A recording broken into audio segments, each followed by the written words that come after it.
President Ziaur Rahman তাকে রাজাকার বলতো।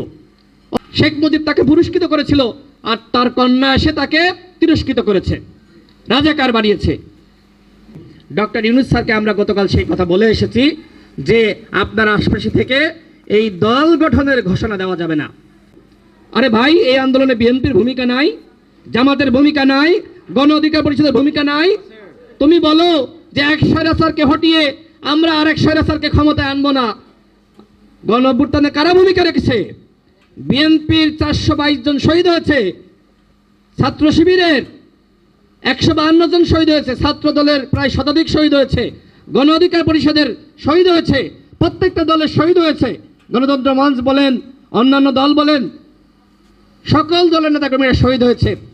তখন তোমার মনে ছিল না এরা স্বৈরাচার? তখন কেন বলো নাই তোমরা আন্দোলনে আইসো না? তোমরাই তো বলেছ যে আসুন, আমরা আর পারছি না।